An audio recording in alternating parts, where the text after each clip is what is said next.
Ever since I was a little kid, I would love to just be on a horse's back. It was probably around, when I was 10, 11 years old when the reining really became a big part of my life.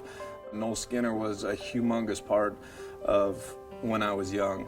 It took me to the reining fraternity, and even though I didn't have anything to show, we'd stay up all night long, watching these guys school their horses and, try to learn and absorb so much. But when we also wanted to see what the outcome was the next day. So there was very little sleep, during those times. But I can credit so much because I learned so much just by watching, these guys, and a lot of them still being great friends and heroes today. And speaking of those heroes, I'm sure Noel is chalked up definitely in that category. How impactful was he into not only your personal life, but really your horsemanship and your showmanship career? He taught me so much. I got to go to so many different places with him. I went with him to clinics. He went with me to all my horse shows, whether it was something local or, like I just said, to Oklahoma City, to the reining fraternity. He talked to me like as if I was his own son, and he was my second dad. Who are some of those other mentors that maybe some of us aren't aware of? John Slack, Todd Bergen, Ted Robinson, Benny Gatrone, Don Murphy. And the list goes on and on, because every single one of those guys helped me at different parts of my life, and they're still helping me today. It wasn't 12 months after you graduated high school that you got your first win under your belt, your first major win at the NRHA Futurity and the Intermediate Open aboard Twice as Shiny. I know that's kind of in the rearview mirror ways back, but you can probably relive that run for us, can't you? Is this Throwback Thursday? Absolutely I can. I'll never forget the second go-round. It was a run-in pattern, and I marked at 227. And, that moment when I had not done the cow horse yet and always had my focus on the reining, but that moment when I felt like I was really part of the guys, so to speak. I had stepped up and I had won the second go, and I felt like the respect and they all respected me, but I felt like I was part of them, and ended up winning the reining fraternity on the Intermediate Open, and that was really cool. Went back to the Open finals the next day, and we ran around there a little bit, but it was all right because I had already won, in my mind. So no, that horse was definitely special, and still think about him today. Well, and speaking of wins, since 1999, your career has been in overdrive. We could sit here for hours and talk about the major event wins, the multi-finalists, and whether it's the NRHA or the NRCHA, really your career has rewritten so many of the history books. And I know you're very humble, but if you could really just chalk it up and attribute it to a characteristic, what do you credit your success to? All these great horses.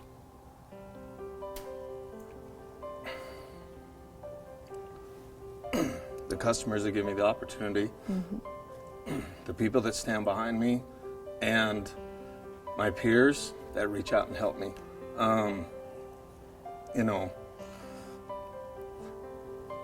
This industry is tough on a guy, but it can be so rewarding too.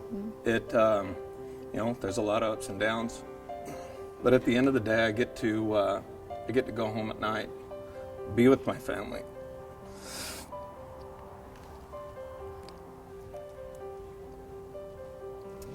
And the next day I get to come out here and get to do what I truly love. But no, I look forward to every moment that I get to spend on a horse's back. Yes, there's some that understand what we're after better than others. There's some that have got more talent, but I truly enjoy being on a horse's back. As far as credit, I still try to learn every single day, and there's so many people willing to help me. The opportunities that I get to have, whether it be this facility or going and riding with some of my peers, having people come in, friends that get to come to town before the shows.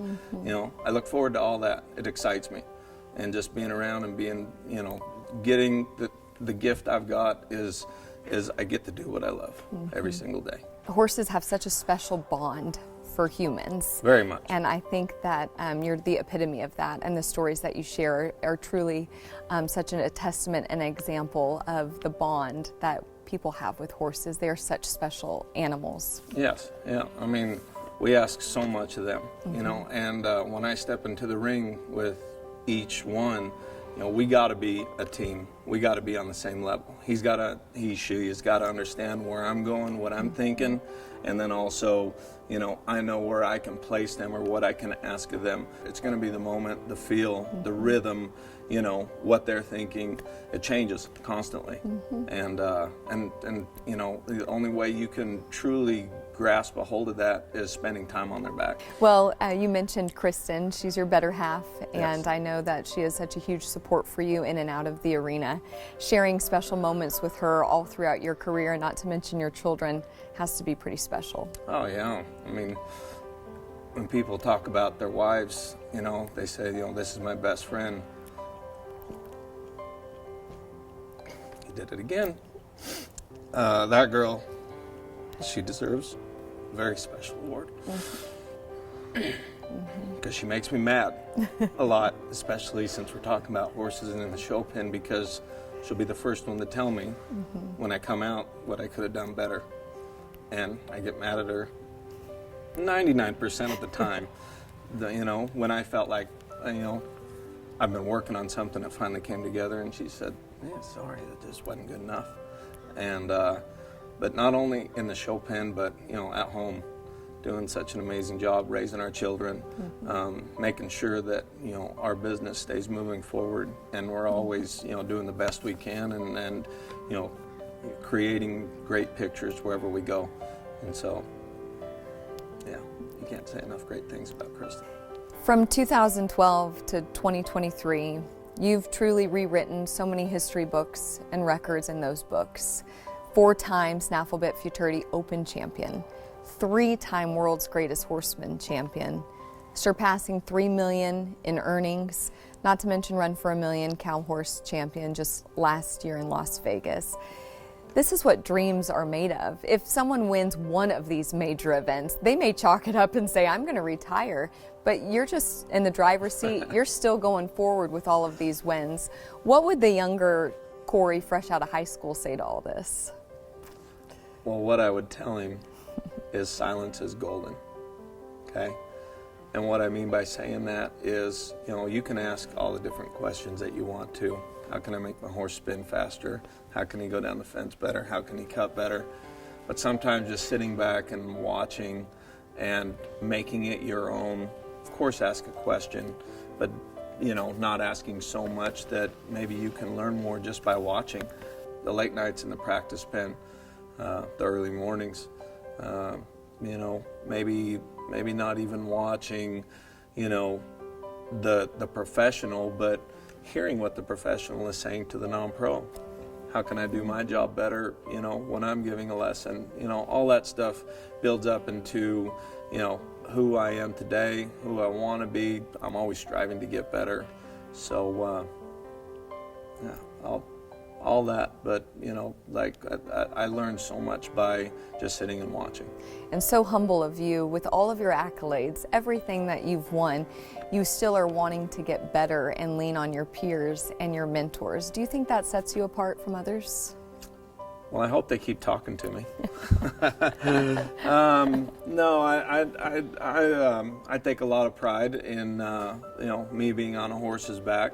I'm very proud of every single horse that I do get the chance to be on.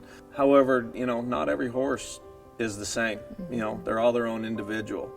Even though they might present their own look in the end, how I go about them is different with each one. It's the moment that I'm in is what makes such a big difference. I'll leave you with this. What's next on Corey Cushing's bucket list?